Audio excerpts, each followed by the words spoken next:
Victoria's Secret is a brand with international recognition, which maintains that they're a leader in the industry. But is it possible that underneath all of the glitz and glamour, this fashion behemoth is suffering? From overhyping their products to misleading the public about their diversity, it turns out this brand is less than truthful. It's possible this brand isn't quite as angelic as they appear, and it could even be likely that they won't be around for all that much longer. We'll tell you some true facts about Victoria's Secret that might surprise you. One of the common criticisms about Victoria's Secret is their lack of diversity when it comes to their models. Surprisingly, this is a relatively new critique, and there was a time in which Victoria's Secret was considered quite progressive. Since its inception, the modeling industry has been criticized for promoting excessively thin models and unhealthy beauty standards. During this time, the general public considered the angels of Victoria's Secret to be too heavy to stroll the catwalk. However, things have changed since then. While many would agree the industry still has a long way to go, it's no longer unusual to see less waif-like models on the runway. We're also seeing greater diversity in terms of different races and body types getting representation. But when it comes to Victoria's Secret, they have not only stopped evolving, but they staunchly refuse to do so. It wasn't until 2019 that they introduced a plus-size angel, and even this accomplishment resulted in some epic eye rolls from the general public. Barbara Palvin is a gorgeous woman and the first Hungarian to be bestowed a set of the coveted Victoria's Secret angel wings. While she's notably curvier than the average Victoria's Secret model, many argue she doesn't quite fit the criteria for plus-sized. Despite the company's opinion, Barbara is a size 8 and weighs only 121 pounds at 5 feet 8 inches tall. Many fans believe this hardly qualifies her for the plus-size descriptor and considers this a lackluster attempt at diversity by Victoria's Secret. Although Barbara has represented the company before, she was only recently promoted to the rank of angel. Some skeptics accuse Victoria's Secret of promoting her as a knee-jerk reaction to recent criticisms against the company. But considering the success of Victoria's Secret, you would think they must be doing something right. After all, this brand is iconic and has claimed worldwide recognition. But despite all of their claims about being a strong company and an institution in the field of lingerie, could this be all smoke and mirrors? As an extravagant display of wealth, Victoria's Secret has touted their $1 million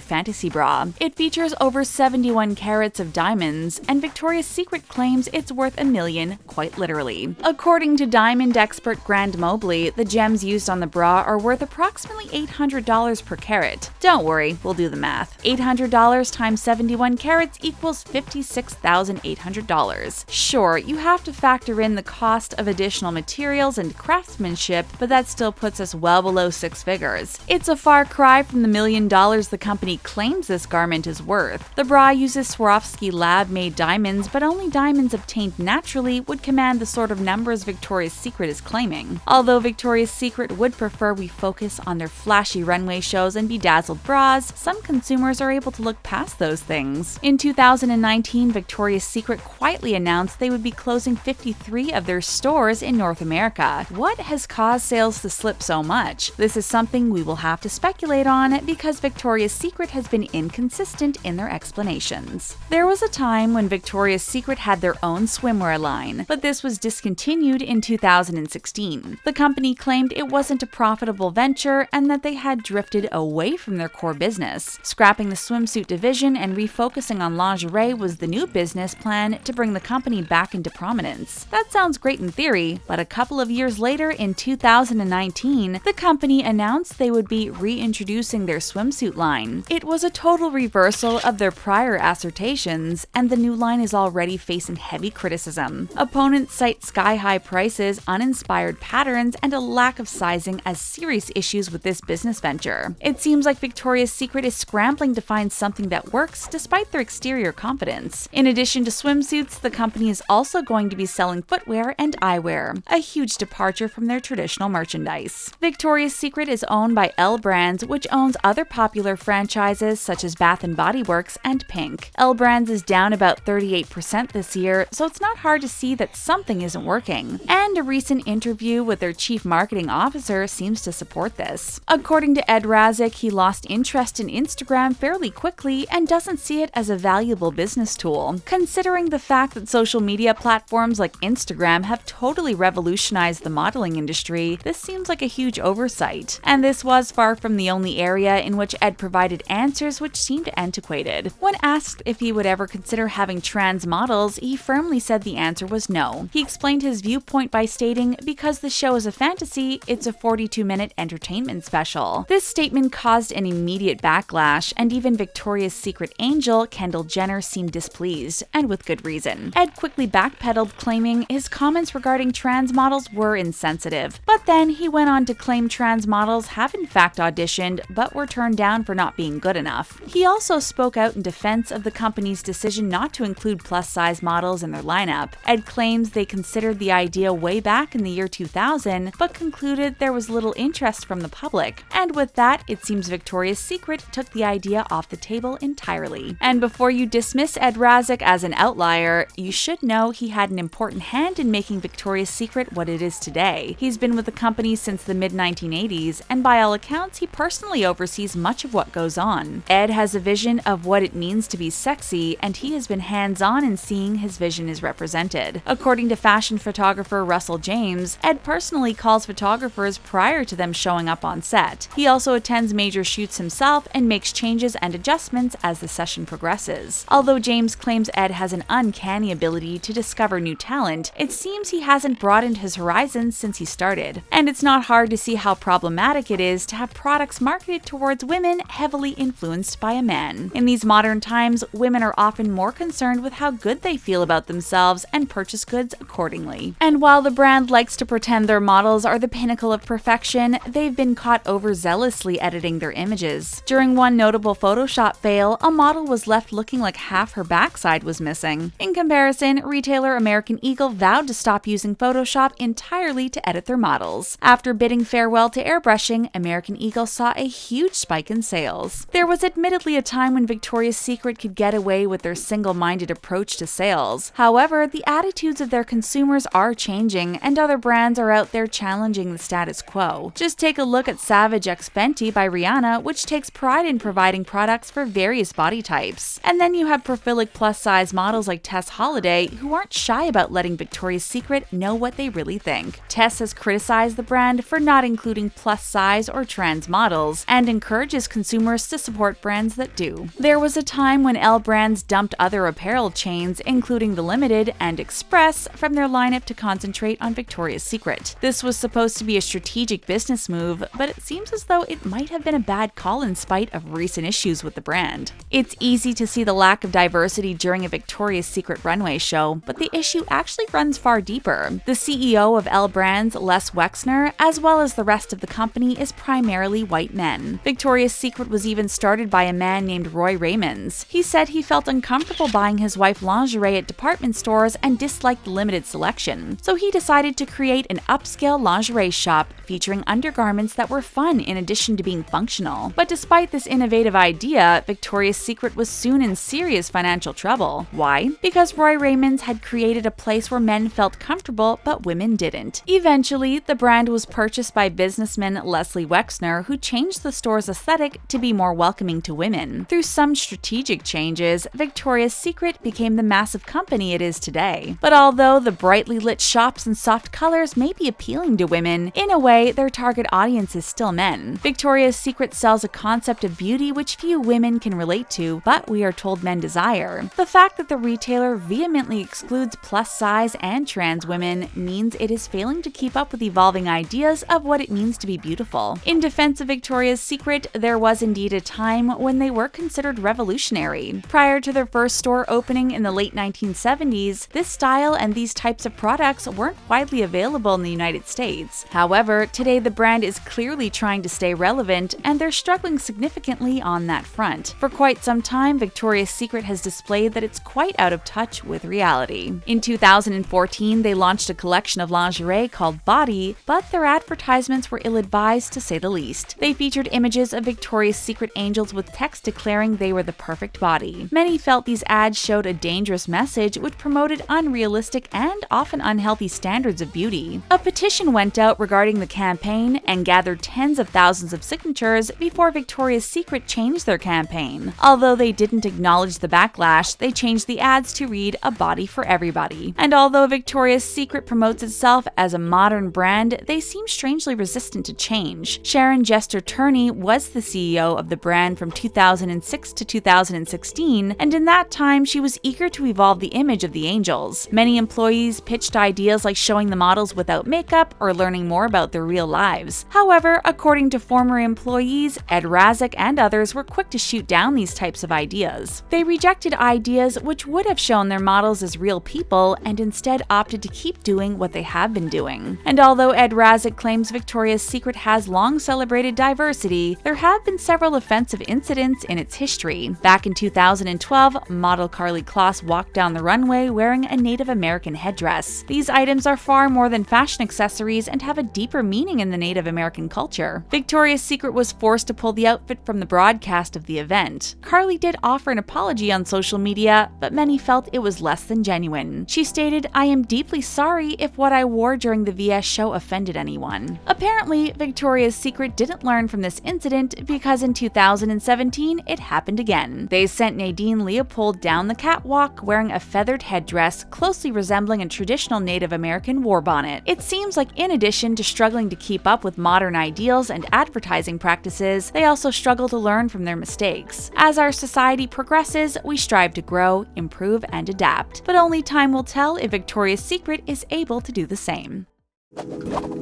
How do you feel about Victoria's Secret as a company? Do you think the good outweighs the bad, or is this a company you don't support? Tell us your thoughts in the comments section, and then click on the subscribe button for more videos from us here at The Taco. Bye for now.